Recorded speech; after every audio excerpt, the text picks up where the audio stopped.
What's going on, guys? Welcome back to Bloodborne. In the first episode, we basically went through the intro of the game, and now we're about to leave the clinic in which the game started, and this is basically where the game really begins, so let's go. Also, we picked the threaded cane, which is going to be pretty cool. Also, we have an item there. Alright. Some quicksilver bullets. That is always welcome. So for those of you that haven't really played the Souls games, I was being a bit cautious just now because usually the game will give you a very obvious item in the middle of a round room or something, and when you go to grab it, you get attacked from the back. So you always really want to make sure there's no one out there. Yeah, that one's closed. So our only option right now is to head in this direction and just leave the clinic, enter the city where everything is terrible. So there's nothing wrong with this plan at all. It's great. Central Yharnam. Alright, so off the bat we see a lot of things around, a lot of carriages, which I don't even understand why they're here because they do not seem practical for the city. Some blood vials, but you know, people need their carriages, I suppose. And we have a dead horse. Oh, that looks nasty. Alright. We have a gate, which is closed. And we have a guy right here, which is officially, I guess, our first enemy. I guess I'll just start off by using the cane in a normal way. And there we go. That's the first enemy down. So I explained earlier about the transformation that you can use on your weapon. So this cane actually transforms into a whip. But you can actually transform mid-combo, so I could be using it as a cane right now, and then switch in the middle of a combo. Come on, switch. Oh, come on. Alright, let's see. I can do this, I promise. Ah, it's not working. There we go. My timing was a bit off. Okay. So you could be using it as a whip, and then decide to change it up. Boom, and there you go. Back to a cane. Some more blood vials. Alright, this doesn't look shady, but it is. Some guys sitting on the floor. Obviously, they're fairly weak. I mean, we're at the start of the game. Some Molotov cocktails, which I will actually put on my quick use bar, or whatever that's called. Because Molotov cocktails are actually very useful. They do a lot of fire damage, and the beasts in this game are very weak to fire. And as it turns out, a lot of the enemies are actually beasts. Here we go, our first ladder.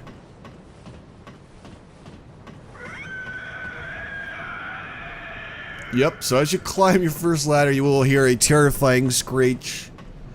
For those of you that have been waiting for the game like I have, or have not, you actually saw that moment in the trailer, I believe. This lamp now transports you back to the hunter's dream. Upon death, you will awaken at this lamp. Alright, so now when we die, we will return right here. This lantern right here is a signifier to tell us that someone is at this window that we can speak to, so let's do that. Oh, you must be a hunter, and not one from around here either. I'm Gilbert, a fellow outsider. You must have had a fine time of it.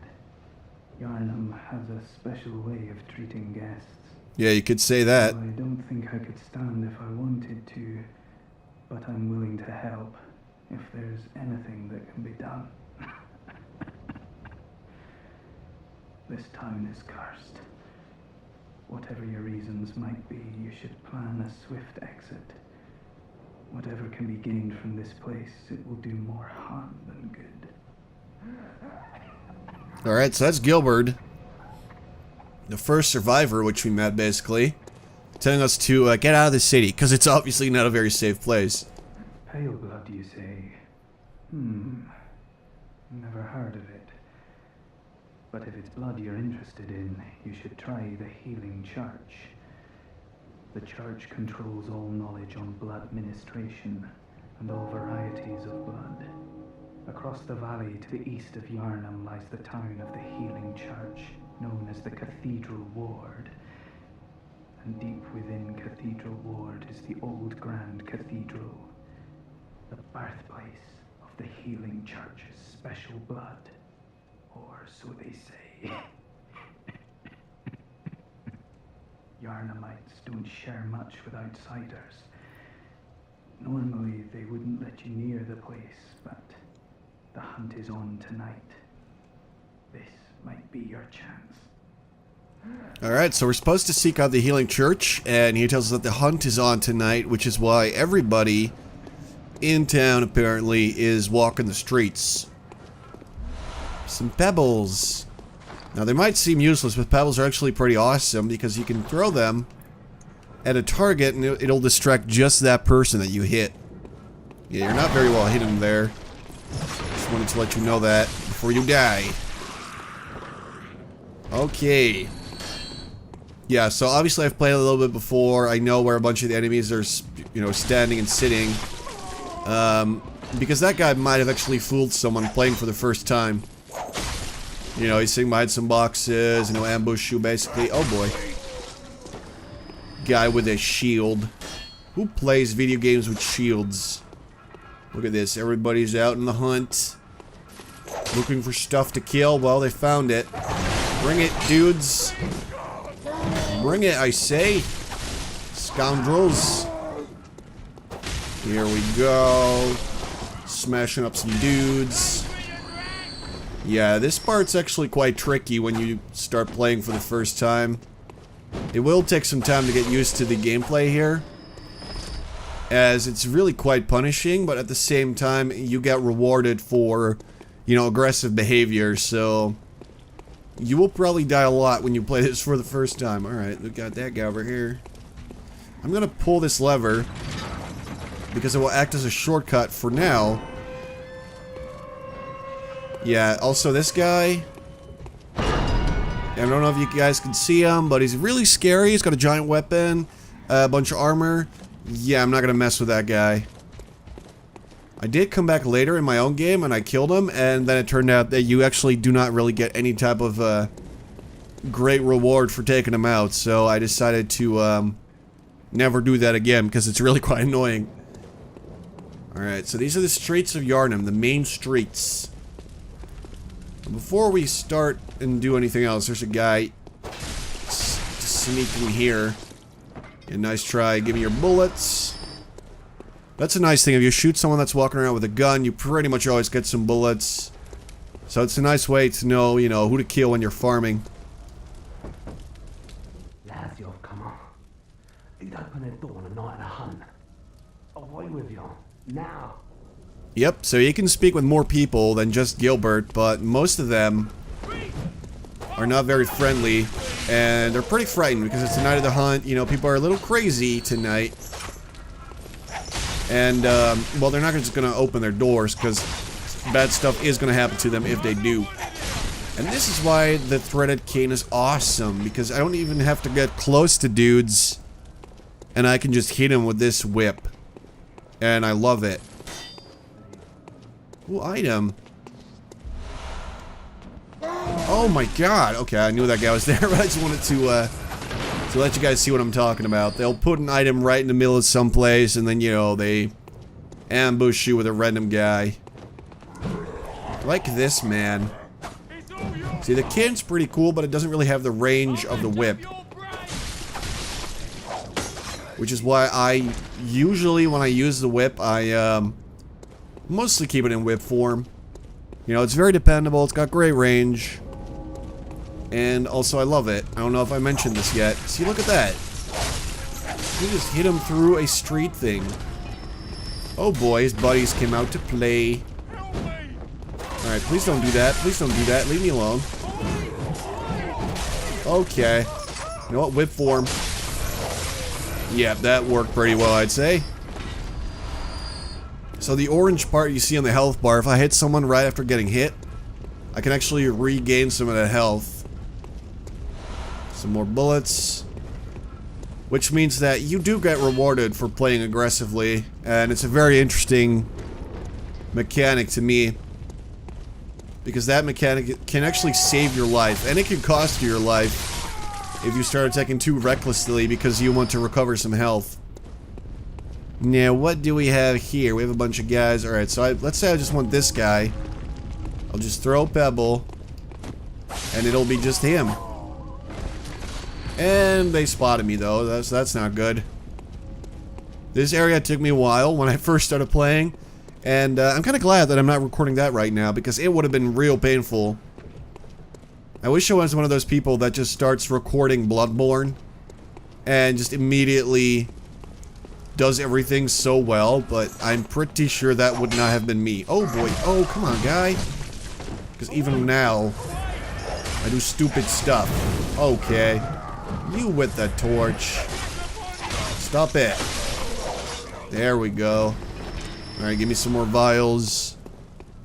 Also, I have to remember that we picked an origin that has low vitality, which means low health.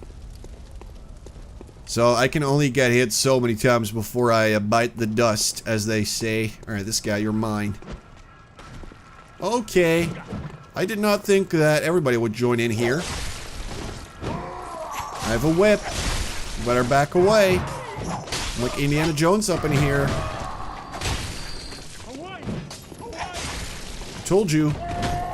Told you I had a whip. Alright, here we go. It's also very interesting to hear what all these people have to say, because obviously story-wise, we're not entirely certain what's going on.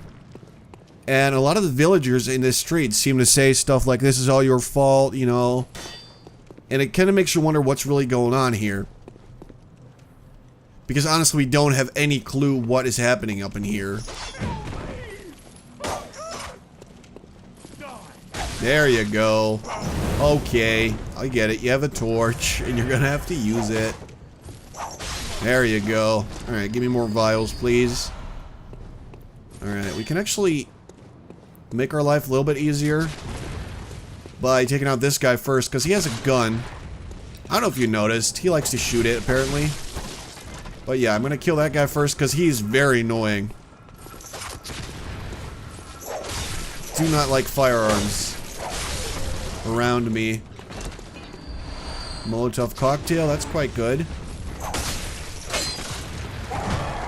Come on, bring it. Oh, I think the dogs hurt me. There is a dog down there. And they are pretty much blindingly fast. I don't know what breed they are, but they must be related to Sonic in some way. This guy's still alive? Are you kidding me? How are you still alive? Oh my god, dude. Dog. There you go, dog. That's what you get. Nice try. You're not getting me like that. Alright, we got some more bullets.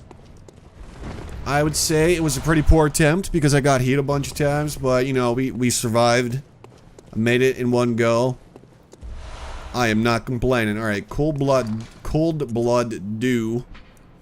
Hunter sustained by the dream gain strength from blood echoes. They imbibe the blood with thoughts of reverence, indeed gratitude for their victims. And if you use this, you gain a couple of blood echoes. I believe you get 350 for this particular one. But they're pretty useful. We also got this bloodstone shard. A solid shard that forms in cold blood. After death, some substances crystallize, but most simply harden and form bloodstones. At the workshop, these bloodstones are embedded in weapons to fortify them. So they're just your average, you know, upgrade material for your weapon. But I do like them a lot. I think they're quite cool. They look cool, you know. They have a nice design, I think. More than in the previous games where you had... Are you still alive? Oh, no. Where you had, Titanite shards. Some blood vials. Alright, this door's moving. It's very shady. I tried opening it before, but I'm pretty sure there's no way to actually do it because it's sort of a scripted event. I'm not really sure if I should call it scripted or not, but you know. Alright, blood vials, because there's a guy trying to break through the gate. We are going to have to face, because I want those items over there, so let's see if we can get his attention. It's a giant guy with a brick. He's very spooky. Okay, I was hoping that would work, but apparently not. Still not. Nope. Still not working. Alright, just rush me or something. That's what I was looking for. Haha, okay. And that is what firearms are used for in this game. They don't necessarily do a lot of damage, but they're very useful if you're trying to parry an opponent. Alright, some cocktails and a torch. And the torch is actually used in your offhand, where it will provide you with a bit of light. It's very useful, and then also it looks cool. I like it. I usually walk around with a torch instead of a gun. And then I just, you know, switch as needed. Oh, these things. Alright, well, these are little birds, and they're not harmful at all, except they are. They're crazy, and they're basically... I don't know what they are. I really don't know what they are, because they jump up like dogs, and they bark. And they're basically one of the scariest things I've ever seen. I'll show you guys. See, what is that? What is that? Why does it make that sound? I don't even know. But it's scary. Alright, some oil urns.